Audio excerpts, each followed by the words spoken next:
Halo teman-teman, perkenalkan nama saya Johannes Alex Fibranto Turnip dari kelas TMB dengan NIM 19521480. Kali ini saya akan membahas ujian akhir semester perpindahan kalor terapan. Soal pertama, udara masuk evaporator dengan temperatur udara kering 30 derajat Celcius dan temperatur udara basah 23 tambah X derajat Celcius, serta keluar evaporator dengan temperatur udara kering 25 derajat Celcius dan temperatur udara basah 14 tambah X derajat Celcius. Soalnya, gambarkan proses tersebut pada psikometri chart. Jelaskan kapan berlangsung proses pendinginan udara dan pengembunan uap air yang dikandung udara. B. Berdasarkan gambar tersebut, tentukan kelembaban udara masuk dan keluar evaporator. Untuk soalnya, udara masuk evaporator, temperatur udara kering 30 derajat Celcius, temperatur udara basah 23 tambah 2 sama dengan 25 derajat Celcius. Lalu temperatur udara keluar evaporator, temperatur udara keringnya 25 derajat Celcius dan temperatur udara basahnya 14 tambah 2 sama dengan 16 derajat Celcius. Seperti yang diketahui, nilai 2 ini yaitu nilai X yang didapat dari ketentuan dari soal tersebut, dari soal ini ya.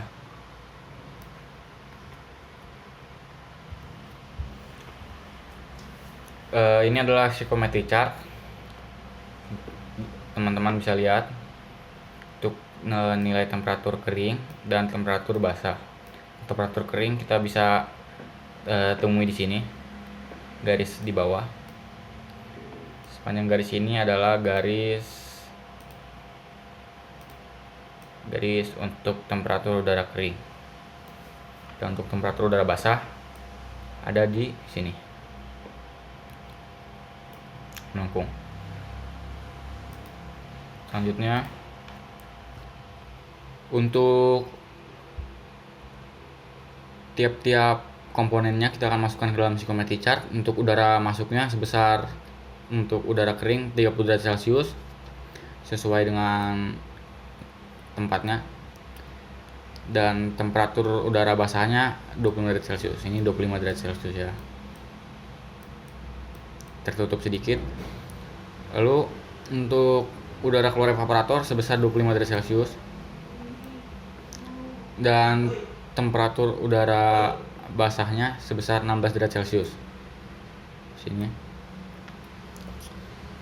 sesuai. Lalu kita akan tarik garis.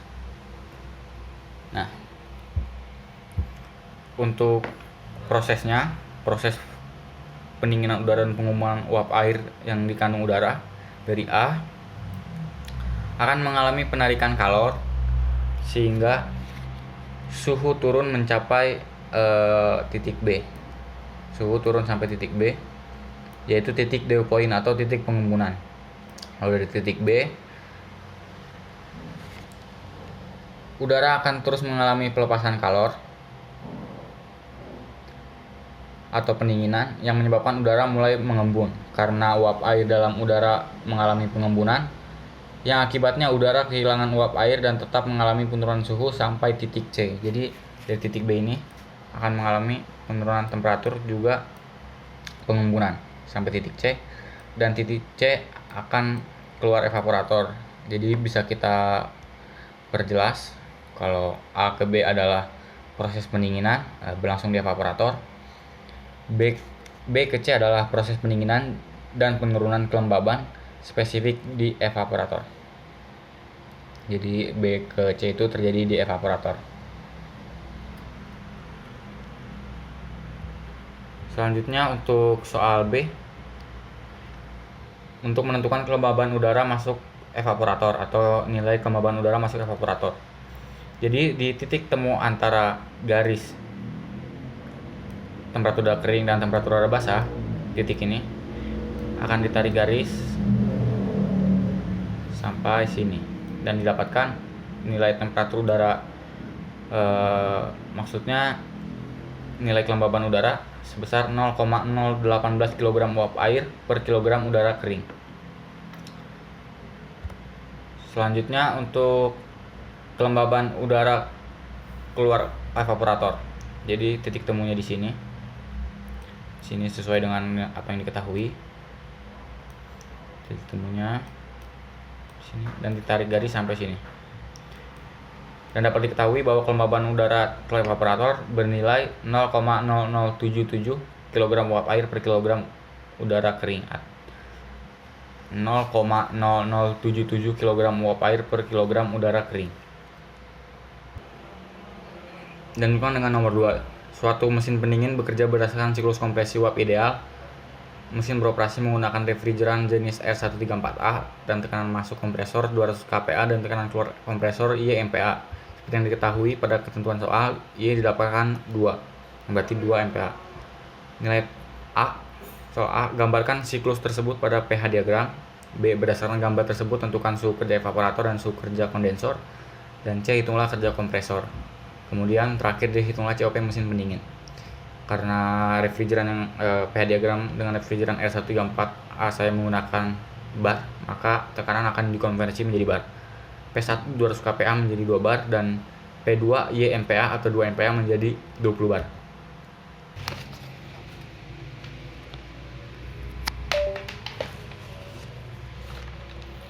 Dan kita lanjut di diagram pH atau pH diagram. Sesuai dengan ketentuan yaitu R134A atau refrigeran R134A. Untuk sebelumnya perlu diketahui kalau pada proses ini, pada siklus kompresi uap tersusun atas beberapa proses. Yang pertama itu proses pendidihan refrigeran titik 4 ke titik 1 yang berlangsung di evaporator. Terus proses pengembunan refrigeran titik 2 sampai titik 3 yang berlangsung di kondensor. Lalu proses kompresi refrigeran titik 1 ke titik 2 yang berlangsung di kompresor, dan proses penurunan tekanan refrigeran proses 3 ke titik 4 yang berlangsung di katup ekspansi. Sebelumnya juga di sini untuk penjelasannya, tekanan ada di sebelah kiri. Lalu di sini ada entalpi. Garis ini adalah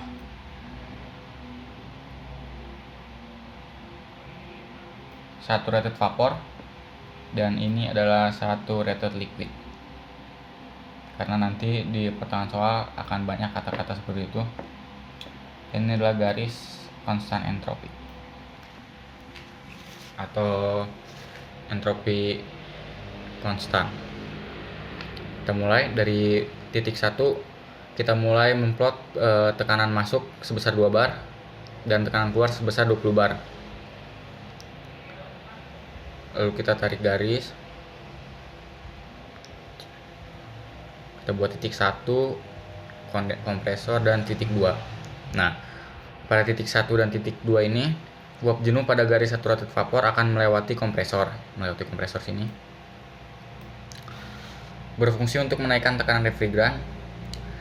Lalu proses ini disebut dengan proses kompresi.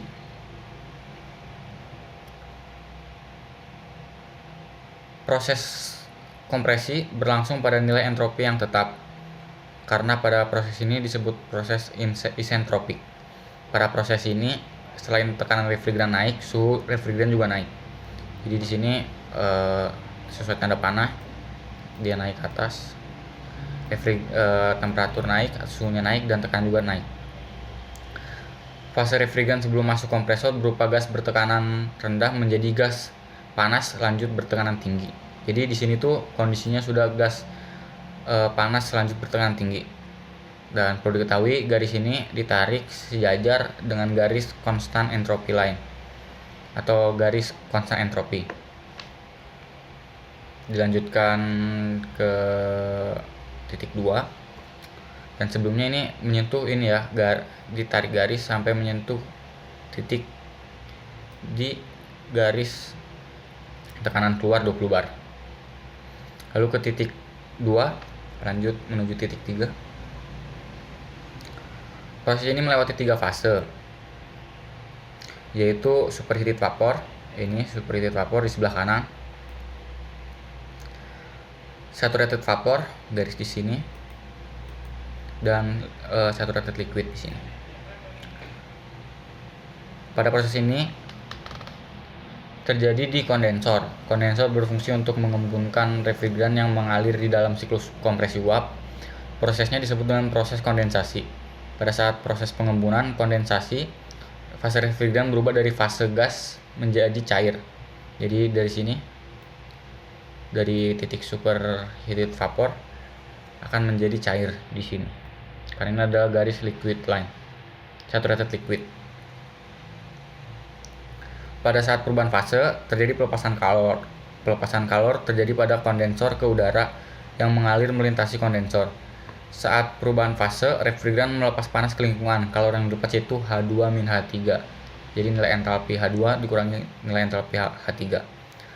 Proses kondensasi ini berjalan pada tekanan dan suhu yang tetap sepanjang tekanan keluar atau dari titik 2 ke titik 3 di garis saturated liquid. Jadi ini tuh berlangsung sejajar dengan garis tekanan keluar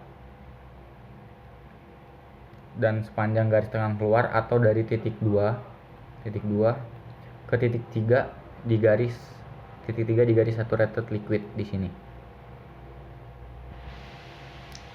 Dilanjutkan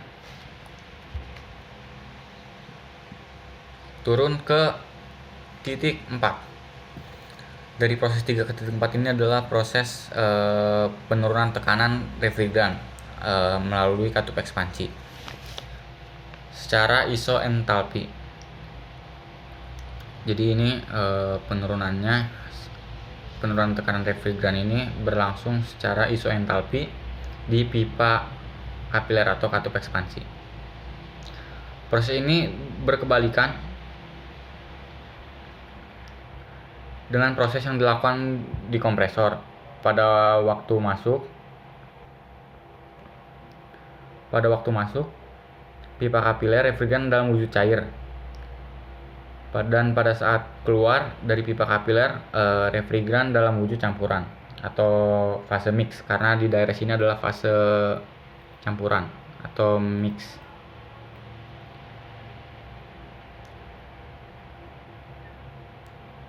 Lalu kemudian akibat terjadinya penurunan tekanan, suhu refrigeran mengalami penurunan suhu yang drastis. Sesuai dengan yang diinginkan, suhu refrigeran keluar dari pipa kapiler ini sama dengan suhu kerja dari evaporator. Dengan demikian nantinya evaporator akan menyerap kalor dari lingkungan di sekitar evaporator. Nah, jadi dari sini tuh tekanan akan turun sesuai dengan tekanan masuknya lagi. Dan di sini juga untuk temperaturnya akan sama dengan temperatur kerja dari evaporator itu sendiri. Lalu kita lanjut ke titik 4 dan titik 1. Proses penyerapan kalor berlangsung di evaporator. Proses penyerapan kalor terdiri dari dua proses, yaitu proses evaporasi dan proses superheating atau pemanasan lanjut. Evaporasi merupakan proses perubahan wujud refrigeran di dalam evaporator.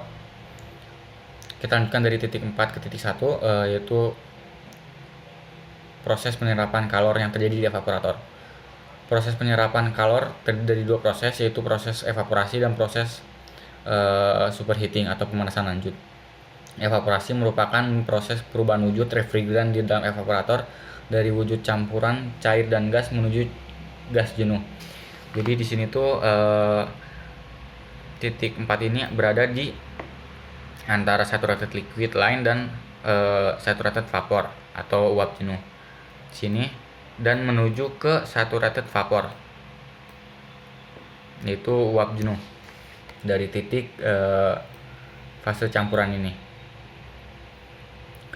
Pada proses pendidikan refrigeran ini, evaporator menyerap kalor persatuan massa refrigeran dari lingkungan sebesar Qin atau bisa diketahui H1 min H4 atau H3. Proses pendidikan ini berlangsung pada tekanan dan suhu yang tetap. Jadi di sini suhu dan tekanannya tetap, yaitu tekanan 2 bar dan suhu seperti yang diketahui di sini. Penyerapan kalor oleh evaporator menyebabkan suhu air dalam evaporator turun. Mendekati suhu kerja evaporator. Proses superheating merupakan proses penaikan suhu refrigeran pada fase gas, dari gas jenuh sampai gas panas lanjut. Jadi dari fase di sini yang dia berada di fase campuran akan bergerak ke titik 1 ke tahap proses uap jenuh atau saturated vapor.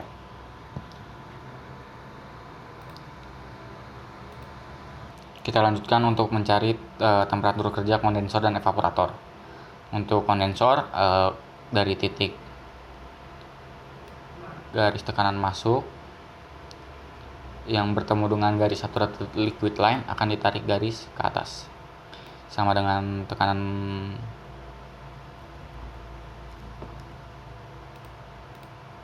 selanjutnya. Kita akan menentukan nilai temperatur kerja kondensor dan evaporator. Pertama dari evaporator dulu. Dari garis tekanan masuk evaporator yang bertemu dengan garis saturated liquid line akan kita tarik garis ke atas. Ini bisa disebut juga konstan temperatur. Sama dengan tekanan keluar, garis yang kita sudah bentuk, titik temu antara garis tekanan dengan saturated liquid akan kita tarik garis ke atas. Untuk temperatur kerja evaporator dapat diketahui di sini bisa ditemukan sekitar minus 10, yaitu benar. Temperatur kerja evaporator yaitu minus 10 derajat Celcius, dan di sini kita bisa memperkirakan sekitar 68 derajat Celcius atau tekanan kerja kondensor sebesar 68 derajat Celcius. Selanjutnya kita akan mencari nilai H2. H2 bisa kita tarik garis dari titik 2 ini ke bawah, karena bawah adalah nilai-nilai entalpi. H2 yaitu 439 kJ per kilogram, H1 391 kJ per kilogram yang ditarik garis dari titik 1, dan H3 sama dengan H4 yaitu 299 kJ per kilogram.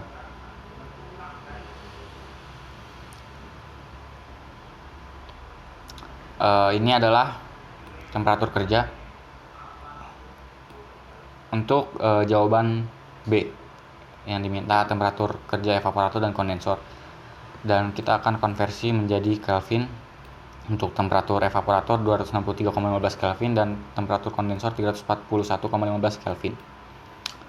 Selanjutnya menghitung kerja kompresor atau WIN, yaitu H2-H1 karena kompresor berada di antara H1 dan H2. Jadi nilainya adalah 439 kJ per kilogram dikurangi 391 kJ per kilogram. Didapatkan hasil 48 kJ per kilogram. Ini adalah kerja kompresor. Ini untuk menjawab pertanyaan C, yaitu kerja kompresor. Oke, Qin yaitu H1-H4 391 kJ per kilogram 391 kJ per kilogram dikurangi 299 kJ per kilogram. Didapatkan hasil 92 kJ per kilogram. Ini untuk kita gunakan untuk menentukan nilai COP.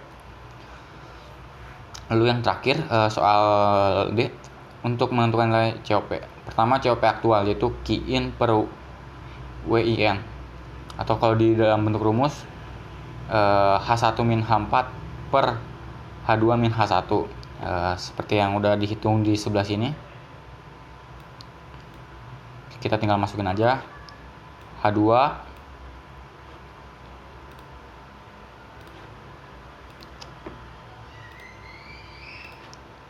92 dan maksudnya Qin 92 dan WN 48 didapatkan nilai 1,9. Dan dengan COP ideal menggunakan nilai temperatur kerja evaporator dan kondensor, yaitu rumusnya TE per TC min TE. Lalu kita masukkan nilai-nilai yang sudah kita konversi ke Kelvin tadi, 263,15 per 341,15 min 263,15. Ini kurang 0,15. Dihasilkan nilai 3,37. Inilah hasil nilai dari COP untuk menjawab pertanyaan D pada nomor 2. Sekian penjelasan dari saya. Semoga bermanfaat dan terima kasih.